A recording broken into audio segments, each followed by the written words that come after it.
Okay, welcome back to the current affair lectures that we have been doing. And today we have taken very important topics from three major topics from economy, and three of the most important topics, I believe.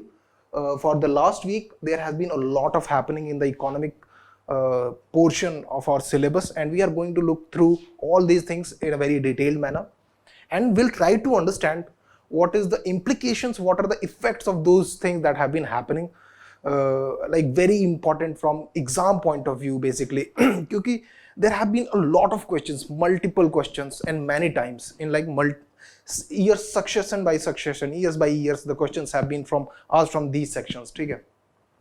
The balance of payment in economics is one of the most important topic that you need to study for economics section, for at least prelims. Okay, mains wale portion mein you will have to study about the how Indian economy opened in 1991, what was its implication, and now what has been the trend in BOP.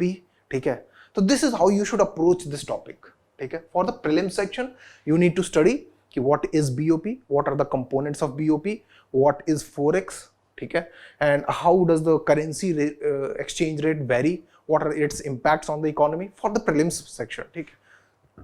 For the mains portion, you should focus mainly upon why did Indian economy open up itself in 1991, and what was the impact of that opening up on the whole the domestic sector. What was the impact on PSUs, what was the impact of bringing the foreign currency in, how did we meet the 1991 challenge of BOP crisis, right? Why did the BOP crisis happen, and after that what are the various sectors of economy that have performed and how have they performed. Okay. And another important topic that you need to look is from the mains perspective, of course, as to why has India been facing a jobless growth since 1991. Okay, so these are the major issues that you have to deal with respect to the BOP crisis. I hope you understand that there is a very there's a subtle difference between the approaches while you approach the syllabus through prelims perspective and or through the mains perspective. Right, now we are going to look at Forex reserves and falling rupee. This has been in a lot of news, a lot of controversy, a lot of opposition, amidst the point that the Sri Lankan government, the country of Sri Lanka is facing a huge economic crisis to the term that the Prime Minister has resigned, the President has fled the country and all. In such scenario, in such circumstances, okay, Forex reserves, India's Forex reserves are also declining after a very high surge in the Forex reserve during COVID time. We are seeing a decline in our Forex reserves, and of course the rupee is falling. The time I made this lecture, rupee was around $1 was around 79 rupees. Okay. Now it has breached the 79 rupees threshold also, and now it is trading at more like around 80 rupees, and economists have warned us that this might settle around 81 or 82 rupees. That is a gradual steep fall again. So first of all we will begin this topic from the very beginning, starter level. Right now people are saying that rupee is falling, okay, but news says that $1 is now trading at 79 rupees. Prior to that, it was trading around 78 rupees. So actually rupee is increasing, value of rupee is increasing. It seems so that value of rupee is increasing against the dollar, but that is actually not the case. It is on the contrary falling. How falling? We are going to look into that. Okay. First of all, we'll try to understand why it has been in news. I have taken three news sections. All of three of them are from Times of India, July 6, July 7 and July 11. You can observe how important this news has been. There has been a consistent reporting, day by day reporting on this topic. Okay. So RBI unveils measures to curb rupee slump, boost Forex inflows. Okay. That is majorly our topic. No respite ahead for rupee. 1 in 3 expect 80 per dollar soon. And now it was reported on 7th of July, and now it is 16th of July, and that number has been breached. Okay. Rupee falls 22 paise to a record low of 79.48 against US dollar, and now it is trading at more than rupees 80, around 80 rupees, 80.02 or something. Okay. I hope you understood what the news is. Okay. Now let's try to understand as to what the actual scenario has been. On the Jan of 4th, it was trading around 74.3 rupees. Okay. Now it is trading around 77.4 rupees. Every dollar. Now when I say that rupee is falling, but you can see that the currency, in this curve, you can definitely observe that the curve is increasing, rising. People may get confused as to, sir, the rupees is trading at like 79 rupees per dollar. Now how can you say that rupee is falling when it was trading at 74 rupees per dollar at one point in time? So you need to understand that how rupee exchange rate varies and why we say it a fall. Okay. So we'll be taking that in detail in a while. Okay. For the time being, if you observe the other currencies as well, yuan China, okay, that currency has also been falling. Falling means the currency, the graph is rising, but the value of currency has been falling against dollar. Okay. So in this year January, it was trading around 6.39. Okay, 6.39. Now it is trading around 6.72. Okay, a substantial rise. And yen of Japan, it is also, as you can see, the curve is rising, and also the Japanese yen, the value against dollar, it is also falling, right? Euro on the other hand has improved, and ruble, it has also improved. Now we'll be looking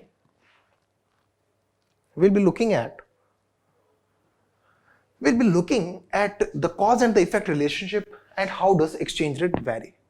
The first of all, as I said, rupee is falling. When I say rupee is falling, the sky is falling. Okay, that reminds me of the childhood story, the sky is falling. When I say rupee is falling, there are two scenarios. $1 is equal to 70 rupees, okay, and $1 is equal to 80 rupees. Okay. In both the cases, one can argue that $1 is equal to 80 rupees stronger, but that is not what the actual wisdom about economics or exchange rate is. When we say $1 is equal to 70 rupees, that means $1 can purchase 70 rupees in Indian market. Okay? That means if you take $1, okay, to some person who is doing this exchange thing, they will offer you $70 in 70 rupees in exchange. But at the same time, in a different scenario, if you take $1 and you get 80 rupees, that shows that despite the fact that you have brought again only $1, now you gain more rupees. Of course, that means the value of rupee, okay, the value of rupee has declined. Okay, has declined. That means now when you can purchase 70 rupees for $1, and in the second case, when you can purchase 80 rupees for $1, the value of rupee has declined. That is why you are now able to purchase more rupees in the same amount of dollars. This is the concept. Okay, that means whenever this exchange rate increases, okay, when this exchange rate appreciates, exchange rate increases, the value of rupee depreciates. Okay, exchange rate increases, value of rupee depreciates or decreases. This is the fundamental concept. This is like a universal fact that this is not going to change any place, and this is a concept you need to remember for your exams. Okay, I hope you understood this.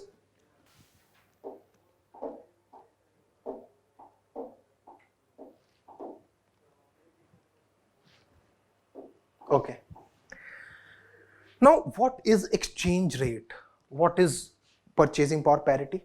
What is exchange rate? Currently India is at the third place in the purchasing power parity. Okay. Now, what is purchasing power parity? We'll be looking at it in a while. For the time being, what is exchange rate? And why does this exchange rate come into being? If there was only one country, India, okay, so there will be no concept of exchange rate. There will be no concept of exchange rate, as India is not trading with any country, because there is only one country. India is not trading with any outside country. There will be no concept of exchange rate. There will be only one currency, okay, that is rupee, and all the trade will take place in this currency itself. Okay. Now, but this is a very hypothetical situation, which is of course not true. Let's bring in some other countries as well. For example, USA and UK. Okay. When we bring in these two countries, these countries have their own currencies, okay, and pound. Okay. USA and UK, they have their own currencies. Now, India has its own currency, USA has its own currency, UK has its own currency. Now, how will we determine as to what currency should we trade in? Because the value of all these currencies, will be different. It will be a relative value, right? And that value will depend on the volume of trade, the size of the economy, and of course the demand for that currency.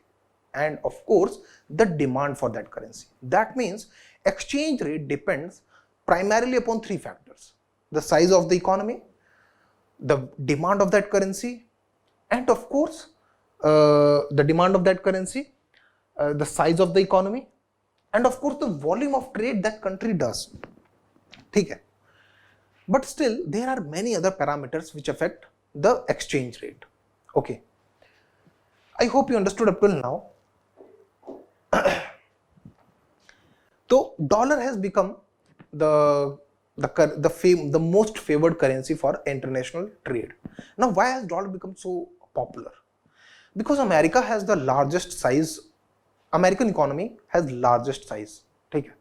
That means, see how it works. That means the economy of USA has the largest size in the whole world. Okay. Now there is a bank called Federal Reserve. Fed. Okay. We call it Fed. Like RBI in India, there is a bank called Federal Reserve and we call it Fed. Now what happens is, this is called one bank RBI for central Indian government. Okay. There is one bank called Fed for US government, Central Bank of USA. Treasury also. It is also known as Central US Treasury. Now, if you have one rupee note or you have a 2000 rupee note, there is one sign by the governor of the Central Bank of India or Reserve Bank of India, which promises you to offer in exchange of that 2000 rupee note the value of that 2000 rupee. Okay, that is why currency note is also a promissory note. It is a promise by the Central Bank or the Reserve Bank of India. It is a promise of payment. Okay. Now, what happens is, since US is the largest economy, Fed has largest treasury chest. That means it has largest amount, like the largest supply of gold. You can say it is owned by Federal Reserve Bank also. Also, when USA has largest economy, it is trading with largest number of countries. Okay. Okay. Now consider an example: USA and Indonesia. Okay. Now we are talking about how dollar came to become the most preferred currency of trade, international trade. Okay. Now consider country called Indonesia. Indonesia is a small country. Okay. Indonesia is also having its own central bank. Okay, like Fed. Okay. Now, which of these two banks is having higher credibility? Okay.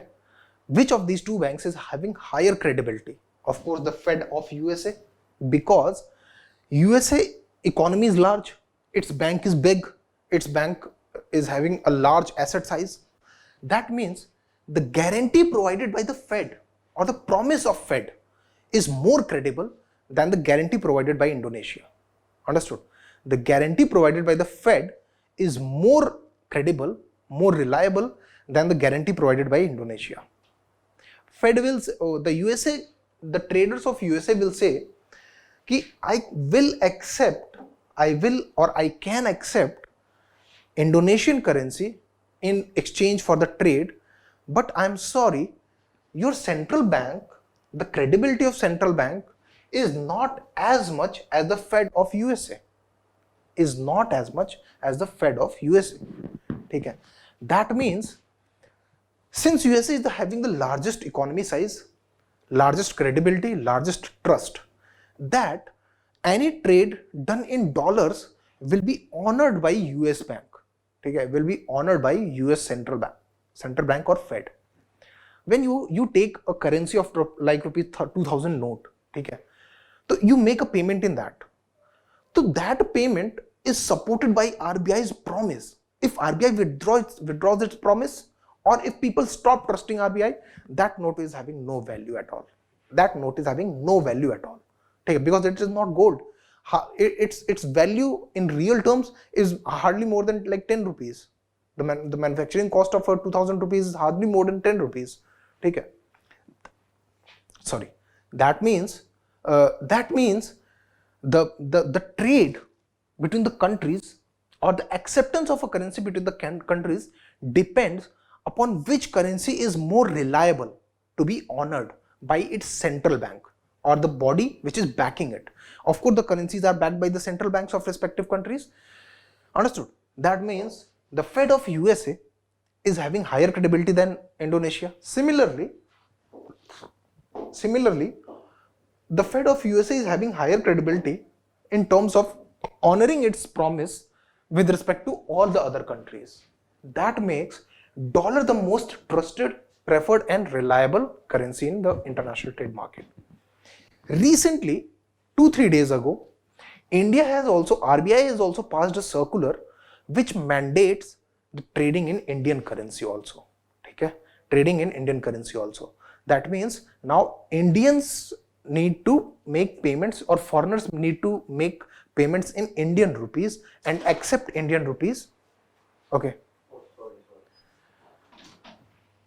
Fine. So I hope you understood that.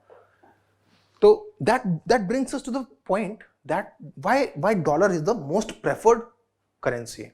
Now we have arrived at one conclusion, that dollar is the most preferable currency in international trade because it makes the trade more trustworthy or reliable. Now, how does the exchange rate vary? Okay? Because once we have arrived at a conclusion,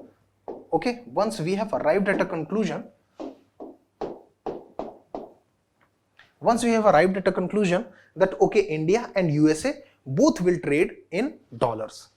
That means dollar will be the common currency to trade in, right?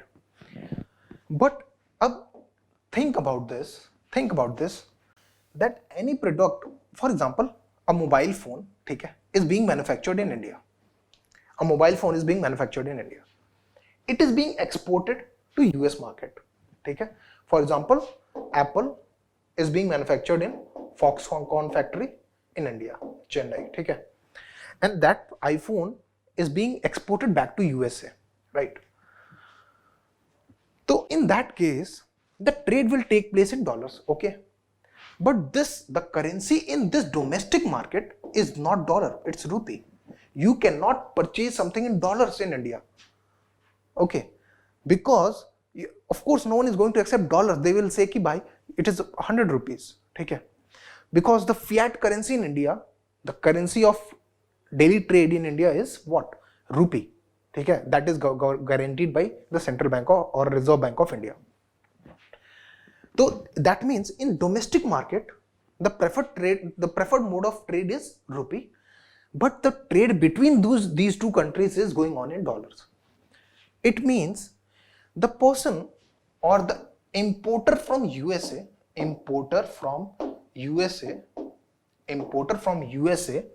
the person or the body which is importing these iPhones into USA needs to purchase rupee, because they will be bringing in dollars, and they will be bringing in dollars. हाँ sir, हाँ sure, ठीक. When they'll be bringing in dollars, right? They'll be bringing in dollars, but in domestic market we are having rupee as the currency, right? And these dollars are not going to be traded directly in Indian market. So they need to purchase rupees, and they will be paying these rupees to the manufacturer or Foxconn. As simple as that. That means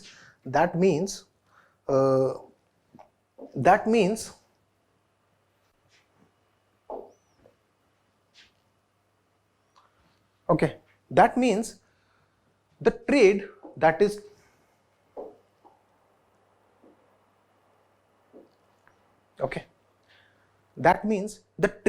taking place in dollars, but within Indian market, the importer from USA will have to pay in rupees. Okay, again we'll be drawing the very same diagram. ठीक है, India and USA. That means they will be bringing in dollars and they will be purchasing rupee. Okay, and then they will be paying the rupee to the manufacturer. Okay, this is how trade takes place. Okay, this is how trade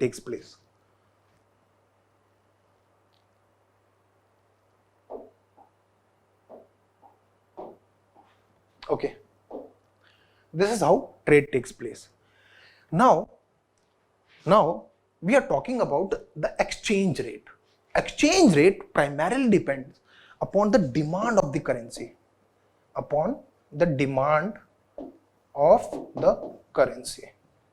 ठीक है? It primarily depends upon the demand of the currency.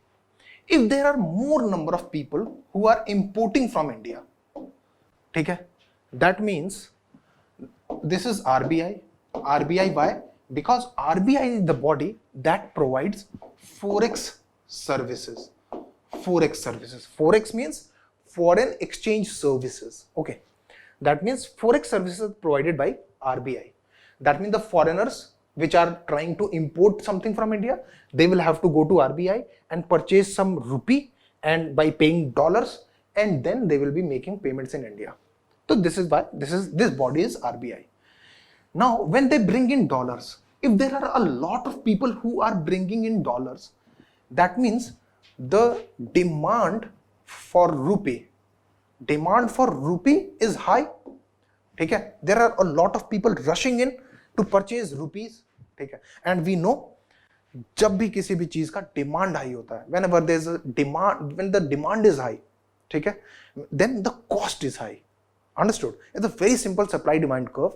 When the supply is high, the cost is low. When the demand is high, cost is high. When demand of rupee is higher, ठीक है, तो RBI will say कि ठीक है, we were like more, if there was only one purchaser, ठीक है, तो he will ask कि मुझे like मैं $1 में 50 rupees purchase, I want 50 rupees for $1. When 2 come, 3 come, like when there are 1,000 people who want to purchase rupee, then RBI will have the final say. RBI will say, okay, I will not give you 50 rupees for $1, I will give you 45 rupees for $1. ठीक है? If you want to trade, it's okay, otherwise तुम जाओ. That means when the demand for rupee increases, money appreciates. Rupee appreciates. Appreciate means exchange rate decreases. ठीक है? It's very simple. I hope you understood this. Whenever the demand for rupee increases, exchange rate decreases, or the value of money appreciates, because 50 से 45 हो गया. और ये concept मैंने starting में समझाया कि कैसे अगर higher one if $1 can purchase more number of rupees, that is money is weaker. If $1 can purchase less number of rupees, that means the value of rupee is high. Value of rupee is high, that is why dollar is not able to purchase more number of rupee. That means whenever this money that can be purchased in $1 decreases, the money which can be purchased by $1, the value of the amount of rupee that can be purchased by $1 decreases. In that case, what happens? Exchange rate increases, and vice versa. So I hope I made it amply clear. I made it amply clear as to how exchange rate works. Fine. Okay. Now, whenever we talk about foreign trade, we talk about two important things: current account and capital account. Capital account में वो चीजें होंगी like investments, external borrowings, external assistance. Now it is very easy to understand, and it is also a lot confusing. Capital means money raised, okay? And current means those things which are not actually capital but are somehow related to current trade, okay? Let's see how. Components of capital account. Capital account में investment आएंगे. Capital here means only relates to money. When we are talking about foreign trade, of course capital does not mean building buildings or building bridges or all these things. They are not capital in international trade. In international trade, capital means amount of capital or money raised. Okay?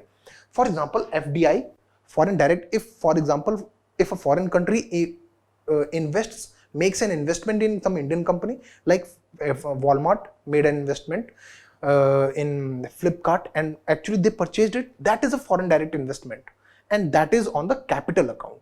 Okay? Because they brought in capital, they invested it here. Then portfolio investment, for example, when foreign investors come and like they invest in the equity or bond markets in India, then they are called foreign portfolio investments or foreign indirect investments. Okay? So any kind of investment that is done by foreign bodies in India or by Indian bodies in foreign, that is accounted on capital account. Similarly, external borrowings, like if an Indian company or Indian government is borrowing and is making a borrowing in an external market, then that is called external borrowings. Okay? And external assistance in the form of like if World Bank is giving some money for execution of some project in India, that will be called external assistance. That means what you have observed is in the three of the cases, we are not talking about any kind of interest. We are only talking about the principal amount of a loan or the investment made in India or the loan raised by Indian companies in the foreign or foreign companies in India. That means when we talk about the principal money, the principal amount, then we are talking about the capital account. On the other hand, in current account, there are two kind of things: the visible and invisible, goods and services. You can, if try to understand in a very layman manner, you can try to understand it in the way goods and services. Okay? Now, goods mein that shows what kind of current account we are having right now. So goods mein we are having deficit. Deficit means we are importing more number of goods than exporting goods. Okay? That leads to deficit. Deficit means when import is higher of a good or a service, we are having a deficit. Okay? Invisibles mein services, incomes and transfers. Okay? Now we talked about investment, borrowings and assistance. All these three were principal amount. अगर इन principal amounts के interest या profits या dividends की बात करें, profit किस पे होगा हमें? अगर Indian government या Indian company, if they invest somewhere and make a profit there, ठीक है? If they invest in like USA and that company makes a profit in USA, so that will be considered what? That will be considered under the current account. But that investment made will be considered a direct investment or FDI. ठीक है? Similarly, if Indian government raises a loan, ठीक है? If Indian government raises the loan in US market, so that loan will have a certain recurring payments in form of interest that interest will be considered in current account and not in capital account. Again, when the loan is raised, ठीक है, जैसे 5 lakh rupees का loan है, तो that 5 lakh is the principal amount, that will be considered in capital account. And the interest that the government is paying on that, or the government is receiving some interest from some loan it has given to someone else, that it will be called in, that it will be accounted in current account. And similarly, dividend is on stocks and like shares, ठीक है. So it is also in deficit, that is we have raised more loans outside for ourselves than given loans to the country, and that is why our interest payments are higher as compared to our interest receipts, ठीक है. And now comes transfers. Transfers means those things which are directly made by some individual or body, ठीक है, without any transfers. Whenever we are talking about transfer, so it is one-sided payment without any service, without any production of service goods, or without any service being done, ठीक है. The remittances, like foreign individuals living, Indian individuals living abroad, when they send money, that is called remittance, or when donations are made, and gifts. In that case, we are surplus, ठीक है. So I hope you understood this current account deficit. That means now key features of India's BOP, ठीक है. India BOP, why we were talked about the deficit or like current and capital account, because due to the falling rupee, we are also facing a BOP situation here. How? If we look at the point 2, or if we look at here, India's current account deficit, ठीक है, India's current account deficit has widened to $38.7 billion for, or 1.2% of GDP, from 23.7 in financial year 21. That means from last financial year, we have seen a rise in our current account deficit, and we know what current account deficit is: goods, services, income and transfer, GIST, goods, income, services and transfer, GIST. Okay, so that means as you can also see from here, current account deficit in 2012-13 was very high. We have gradually reduced it, and then it started increasing again. And due to COVID, we actually had a current account surplus, which usually is always negative. During the COVID times, we had a surplus because of the logistic chain supply. The logistic supply chain was hampered, which stopped the trade. And since we had a trade deficit, our deficit reduced because trade हो नहीं रहा था. So we were importing a lot less, ठीक है. So, but the remittances that were receiving from foreign were higher, okay, due to which we had a current account surplus. But again, we can see that we have now in this financial year, we are having a current account deficit again. Okay, as you can see from here, from this chart, that in goods, we are having a deficit of $54.5 billion. Okay, and in services we are having a surplus of 28.3, ठीक है, cap on current account. This is called current account. अब total current account का surplus और deficit को add कर देंगे तो हमारा net surplus और deficit over current account आ जाएगा, ठीक है, -54.5 plus 28.3. Okay, so that amounts to how much? It's not given. Anyways, that is not important, ठीक है. तो मतलब current account में सारे individual entries को add कर दो and we'll get the net surplus or deficit on that current account or what?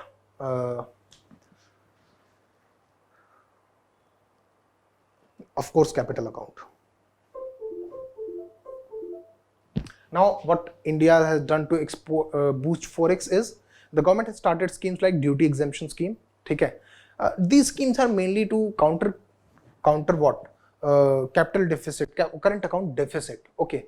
Now, the schemes are duty exemption scheme, remission of duty on taxes, RODTP.